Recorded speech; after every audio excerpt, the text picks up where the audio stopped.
Ay, hindi pa pala kasi wala tayong Apple ID so we have to sign up pala. Sorry. I'm sorry. Brown out. Brown out.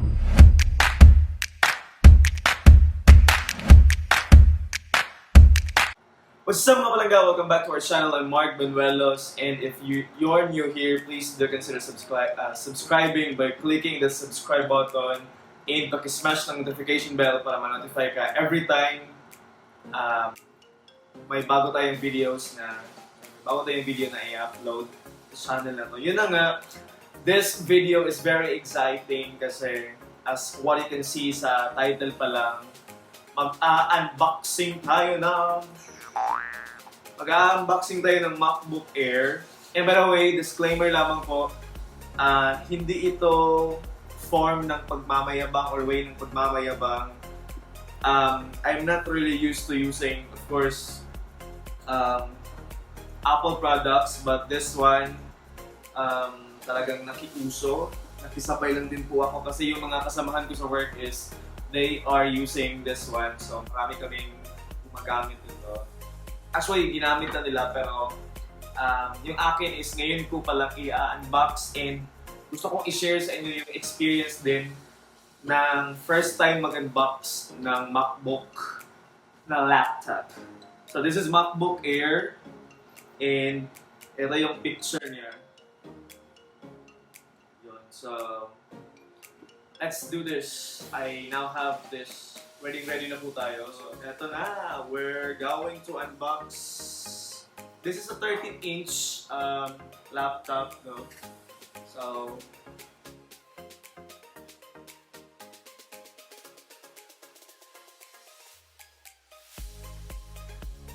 ayan. So, eto na. Let's now open this one. By the way, this MacBook laptop is not actually the latest na talagang edition because this is, I think, parang 2018 siya na batch ng production. So, let's open. Okay, so, let's open. I am excited. This is actually the first time to use an Apple product. Eh, hindi ko po pinagmamalaki. Oh my God! Ito na po siya. This is now the parang protector para safe yung laptop. May black sa loob. Black. And nakalagay siya sa black na parang ano to. So this is the feeling of actually not wanting to buy this one, pero talagang na-convince lang ako. So, hindi ko nakamaluan yun. So, naka-delay ko ng buwan gawin na siya. Para makuha natin siya, so we have to do this. So, nakabalot pa po siya. May cellophane. And may nakalakay sa likod, use request. So, of course, hindi na natin babasahin yun. So, we now have this, the item, tapos ito yung kanyang mga accessories. Charger. Ay, ito pala yung... Okay. Ito yung pang-connect sa charger. I don't know. So, ganito. First time. I'm ignorant. Okay. So, this is a charger. Tapos, ano pa ba? Other than the charger, of course, may mga note dito, may mga sulat. I don't know what this is all about. Oh! It's a MacBook guide. And of course, we don't need this one because learn lang natin, i-explore lang natin yung item. So basically, yun na yun. So, yun na yung unboxing niya. So this time, ita-try natin i-open itong item. So talagang naka-seal pa siya sa cellophane. So we have to... So, eto na. Ang yabang ko dito sa video na to, but hindi po, I'm just very happy and excited na for the first time ay makakapag-turn on din ako ng isang item ng Apple na product. So, I'm going to remove this one, the shade, and of course, I don't know kung may power na siya. So let's try to may sound. Nag-open na! It's opening, tapos umiilaw na yung ulit. Oh my God! Sobrang gaan niya. I don't know kung ilang ano to, pounds or kilo. Pero hindi ata siya parang 1 kilo lang siya. So, open na siya. Ayun.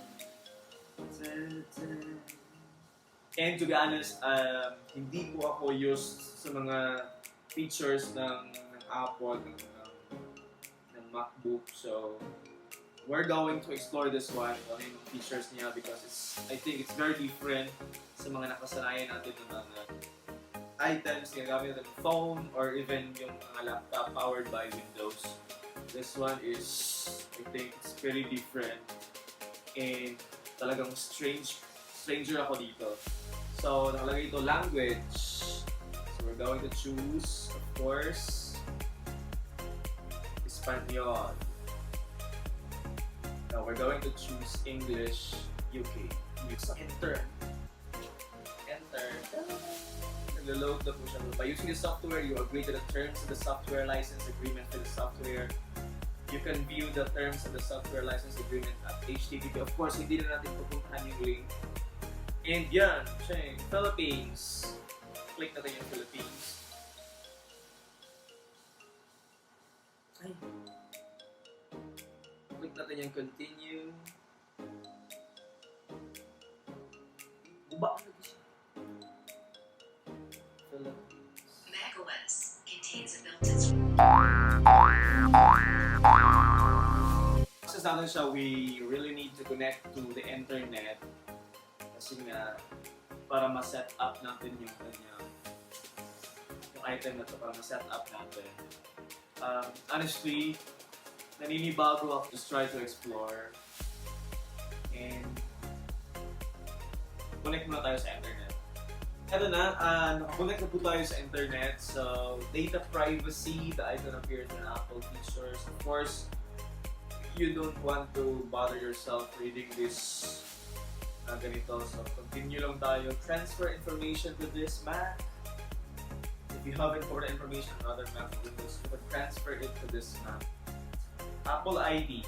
So, we have to create our own Apple ID. Wala pa tayong Apple ID because this is our first time. So, we have to create an Apple ID. So, nilagay natin yung ating email. Click continue.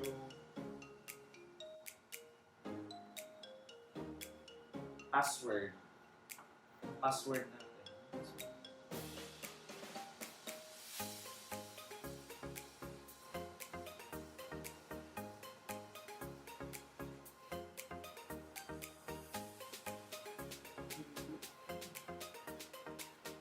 Your Apple ID password is incorrect. Hindi pa pala kasi wala tayong Apple ID, so we have to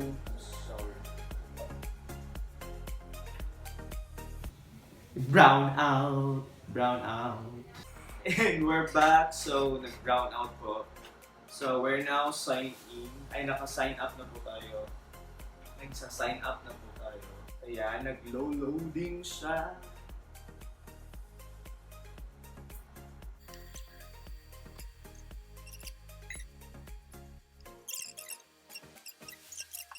Yan, tsaran! Naka-set up na po tayo. So this is now the interface.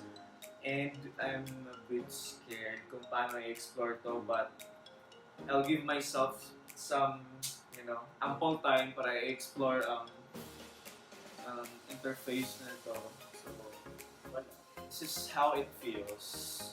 Laptop lang siya, normal lang siya, but basically, yung connotation naman talaga natin when it comes sa mga itong brands is of course, aside sa mahal siya, mahal talaga siya. Babayaran ko ba to? And yun, I think yung experience. Kasi of course, andun yung parang first time experience. And alam naman natin basta first time, it's gonna be surreal, it's gonna be amazing. So, I hope yung experience natin sa ganitong laptop, kasi I admit, madali akong mabagot. For example, masyadong loading. Talagang, I'm a destructive person. So, yun. So, of course, hahabaan natin yung pasensya natin when it comes to exploring this one. Sa pag-off, ano? Kabalo mo, up!